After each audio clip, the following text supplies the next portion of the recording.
महामंत्री देवेंद्र सिंह मुन्ना जी से बात करते हैं कि आज के 2024 का चुनाव पर आज की स्थिति क्या है। मैं जन आज की सच के कार्यालय में उत्तर प्रदेश कांग्रेस कमेटी के प्रदेश महामंत्री से बात करते हैं कि उत्तर प्रदेश 2024 के चुनाव में क्या होगा।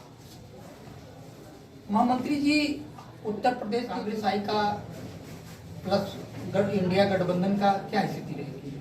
देखिए, ये चुनाव उत्तर प्रदेश का नहीं है, ये चुनाव देश का चुनाव है। और देश के जो हालात हैं, जो राजनीतिक परिस्थितियां हैं, उससे आप भी वाकिफ हैं और हम भी वाकिफ हैं। जिस तरीके से पूंजीवादी ताकतों के बल पर देश के सारे संचार के माध्यमों को लगभग विपक्ष के लिए बंद कर दिया गया है, उस पर यह कहिए कि पूंजीपति ताकतों के दम पर भारतीय जनता पार्टी का एक एकाधिकार बन चुका है। विपक्ष की बातें, विपक्ष की आवाज आम जनता तक पहुंच नहीं पा रही है।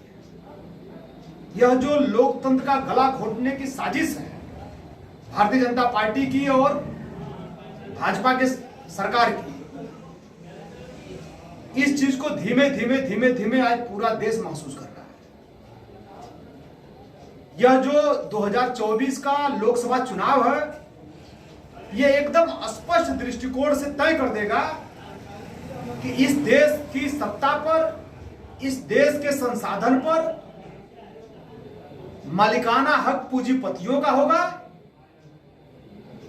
पूंजीपति देश चलाएंगे या देश का किसान, नौजवान, मजदूर, आम आदमी जो लोकतंत्र की ताकत है, देश की सत्ता, देश की ताकत, देश का मुखिया चुनने का अधिकार उनके पास बचेगा या नहीं बचेगा, ये साफ स्पष्ट चुनाव है। अभी ममता जी दिल्ली में केजरीवाल आपके इंडिया गठबंधन के साथी थे, उनकी गिरफ्तारी रात में हुई है, इस पर क्या कहना है? आप देख रहे हैं घटनाक्रम जितना तेजी से बढ़ रहा है, राजनीतिक तानाशाही, सत्ता की तानाशाही पूरी तरीके से, जो उनकी घबराहट है, जो उनकी बौखलाहट है, वो पूरी तरीके से इस चुनाव पे हावी हो जाना चाहते हैं। हावी होने के लिए, लोकतंत्र का गला घोटने के लिए, चाहे उनको एक चुने हुए मुख्यमंत्री को जेल भेजना पड़े, चाहे देश के मुख्य विपक्षी पार्टी भारतीय राष्ट्रीय कांग्रेस पार्टी के सारे खाते को सीज करना पड़े। आपने देखा, ये क्या सामान्य घटना है? ये इतनी बड़ी घटना है लोकतंत्र की हत्या करने के लिए, जो प्रमुख विपक्षी पार्टी है, जहां से इनको लगातार चुनौती मिल रही है, जिसके नेता लगातार जो 10,000 किलोमीटर से ज्यादा यात्रा करके देश भर के लोगों के बीच में, देश के आम आदमी का, किसानों का, नौजवानों का, मजदूरों का, हर वर्ग की आवाज उठाने का काम कर रहे हैं, उस आवाज को बंद करने के लिए विपक्षी दल जो मजबूती से, ताकत से, संसाधन के बगैर पंगु हो जाए, ये करने के लिए उनके खाते को सीज कर दिया, चुने हुए मुख्यमंत्री को जेल में डाल दिया। क्या कारण है कि चुनाव के ऐन वक्त पहले देश का चुनाव अधिकारी इस्तीफा देकर भाग जाता है, जुबान खोलने के लिए नहीं तैयार है? केंद्रीय सरकार अपने हिसाब से चुनाव अधिकारियों की नियुक्ति करती है, जो भारतीय जनता पार्टी के एजेंट की तरह काम कर रहे हैं। आपने देखा अभी जो इलेक्टोरल बॉन्ड का मुद्दा था, किस तरीके से इनकी पोल खुली कि जिसके घर आज ईडी भेजे, 2 दिन के बाद वो लाके पैसा पहुंचा गया। थानों में कारखास रखे जाते हैं, कारखास, आप जानते होंगे, पत्रकार है। कारखासों का काम क्या होता है? ये ईडी कारखास बन गई है थाने की, जो देश भर के लोगों को डरा के, धमका के, छापे डाल के और भारतीय जनता पार्टी को चंदा दिलवा रही है। जब सुप्रीम कोर्ट सख्त होता है, एसबीआई को मजबूर होना पड़ता है लिस्ट जारी करने के लिए, लिस्ट एसबीआई जारी करती है, पूरे भारतीय जनता पार्टी में कोहराम मच जाता है, हायतोबा मच जाता है, इनकी पोल खुल जाती है। अब उसको लोगों का ध्यान उस भ्रष्टाचार के मुद्दे से डाइवर्ट करने के लिए ये लगातार जो है मुख्यमंत्री को जेल भेज रहे हैं, तो कांग्रेस का खाता फ्रीज कर रहे हैं कि चर्चा इधर हो जाए, ध्यान भटक जाए। लेकिन देश की आवाम बहुत ही बारीकी से, बहुत ही ध्यानपूर्वक इस सारे घटनाक्रम को देख रही है। समाज के अंदर हम लोग घूम रहे हैं, एकदम बेचैनी है। प्रधानमंत्री का नारा है कि 400 पार, इस पर क्या कहना है?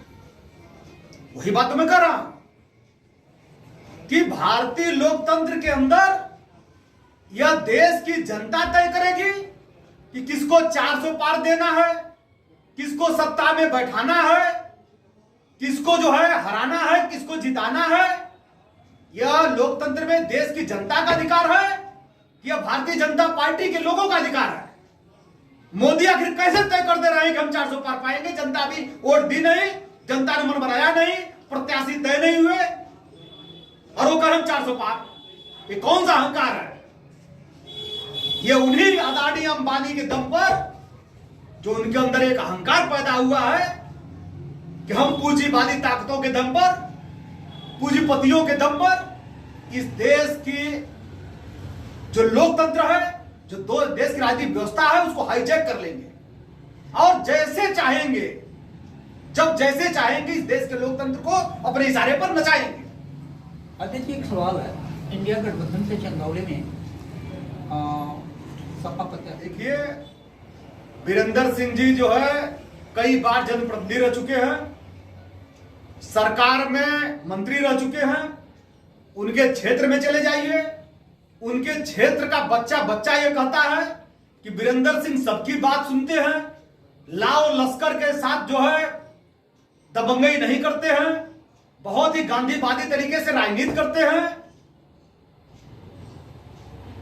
हर धर्म, हर जाति, हर समाज का व्यक्ति जो है वीरेंद्र सिंह में अपने आप को ढूंढता है और पाता है। कोई एक जात धर्म का व्यक्ति ये नहीं कर सकता कि वीरेंद्र सिंह के पास में गया तो हमारी बात सुने नहीं। अभी सत्ता पक्ष के लोग कर रहे हैं विकास पर चंदौली में चुनाव लड़ेंगे, इस पर क्या करना?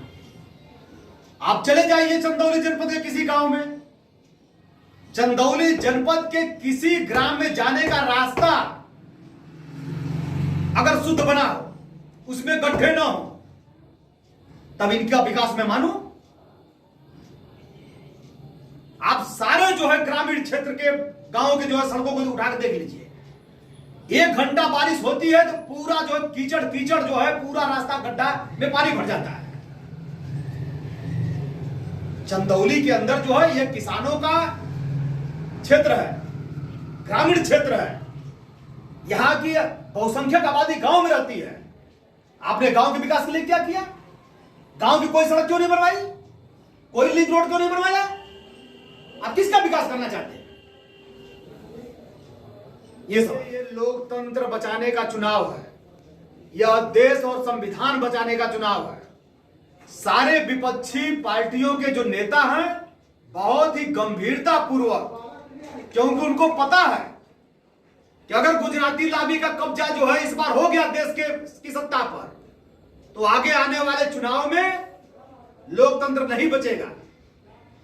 न चुनाव लड़ने वाले लोग बचेंगे और न जो है जनता जो है कोई वो अधिकार मिलेगा। इस पर सीधे सीधे पूरे देश के अंदर, चंदौली नहीं, पूरे देश के अंदर जो है दो विचारधारा के बीच में लड़ाई है। एक संघी मानसिकता की विचारधारा जो लोगों की भावना को भड़का करके जो है धर्म के नाम पे वोट मांगती है। अरे धर्म हमारा निजी विषय है, हम भी हर मंगलवार को संकट मोचन जाते हैं, बजरंगबली के पुजारी हैं, आप भी कहीं जाते होंगे, सारे लोग जाते होंगे। लोग जो धर्म के नाम पर लोग हुड़दंग मचाए हैं और धर्म की आड़ में अडानी अंबानी का फायदा करा रहे हैं दिन भर।